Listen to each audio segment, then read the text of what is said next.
Bonjour à tous.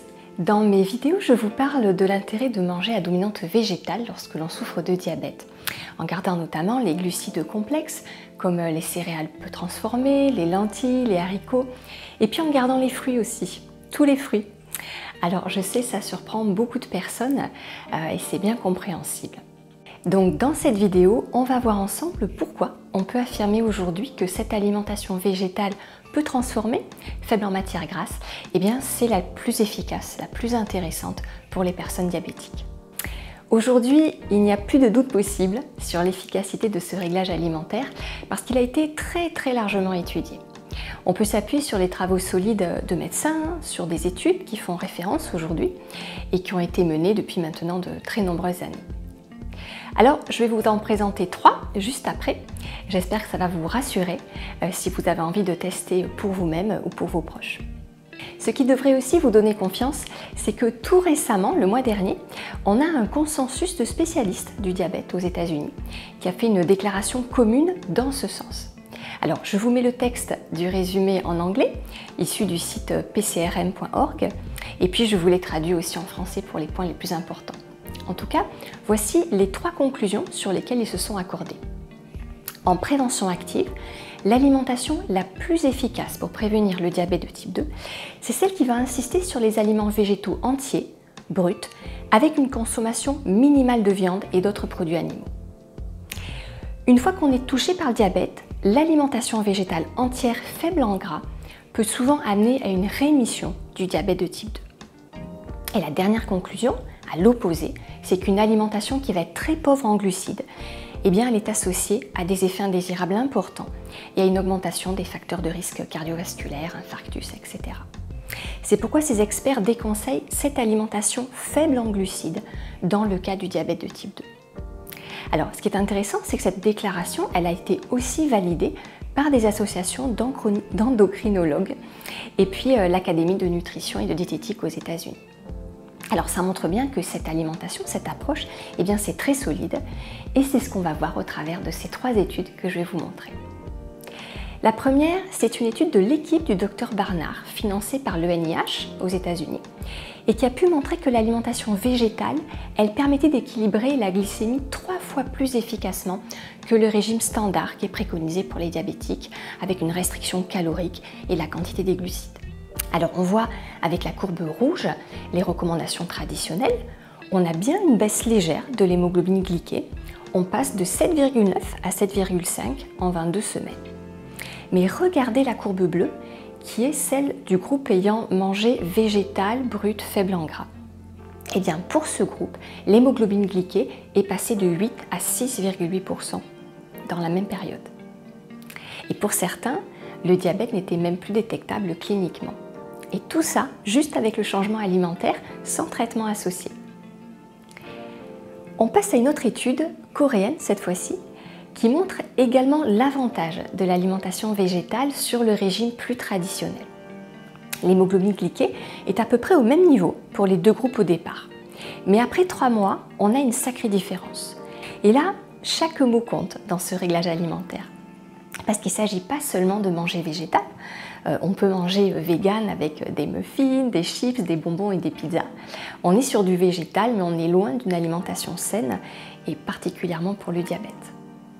Et c'est justement ce qui a été étudié et observé dans cette dernière étude que je vous montre, qui vient de Harvard, avec le suivi d'environ 100 000 personnes. On voit sur le graphique un indicateur qui agglomère plusieurs facteurs de risque combinés. La ligne bleue, elle représente ceux qui mangent globalement végétal. La ligne verte, elle représente ceux qui mangent végétal sain, avec des produits bruts, faibles en matières grasses. Et pour ce groupe-là, on voit un très net bénéfice au niveau de la réduction des facteurs de risque. Et puis enfin, on a la courbe rouge qui montre le groupe ayant une alimentation végétale non saine. Et là, on constate forcément que les facteurs de risque sont plus élevés. Alors, comment ça s'explique tout ça?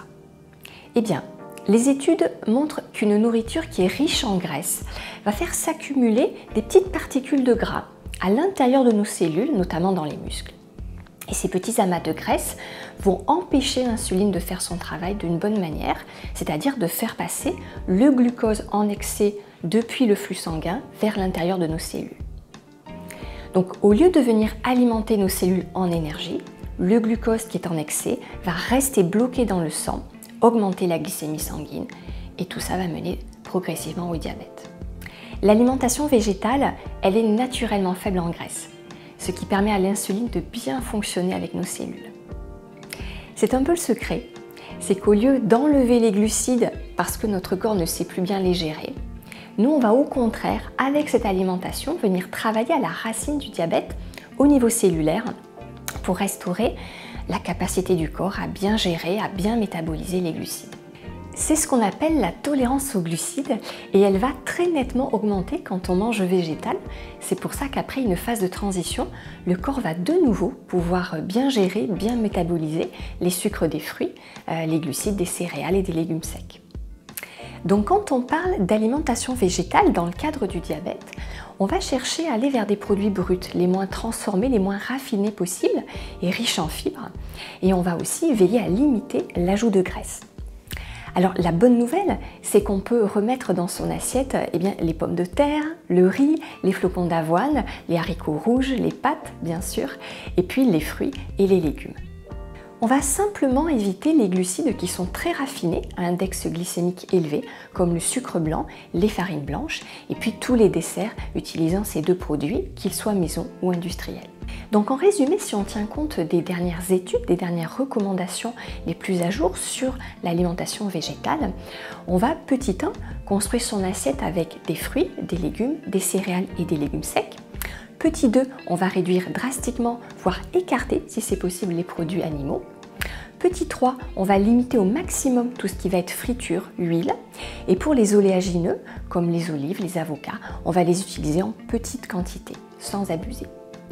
Enfin, on va privilégier les glucides avec un index glycémique bas à modéré. Et c'est justement le cas des légumes secs, des céréales, de l'avoine, des patates douces et même des pâtes qui ont un IG modéré. Quatrième point, on va tenter d'arriver à une dose de 40 g de fibres par jour, alors en y allant bien sûr très progressivement, tout en douceur, pour laisser le temps aux intestins de s'habituer. Et à cette dose de 40 g de fibres par jour, on sait aujourd'hui qu'on a une vraie protection au niveau du diabète et un bon lissage de la glycémie, en plus de travailler sur la qualité du microbiote de notre flore intestinale, qui est très importante dans les cas de diabète. Voilà, et puis il faut absolument finir avec la vitamine B12. C'est très important quand on mange à dominante végétale de se supplémenter. C'est un nutriment indispensable pour la protection des neurones et du cœur. Donc la dose recommandée, c'est de 50 mg par jour ou alors une dose à la semaine de 2000 microgrammes. Voilà, donc quand on est sur cette supplémentation en B12, on est complètement protégé et là on ne risque plus de carence en mangeant à dominante ou en totalité végétale. Voilà, j'espère que ces informations vous auront été utiles, qu'elles vous auront rassuré aussi. Voilà, et puis je vous souhaite une très belle journée et on se retrouve bientôt sur la chaîne pour d'autres informations. Merci à vous.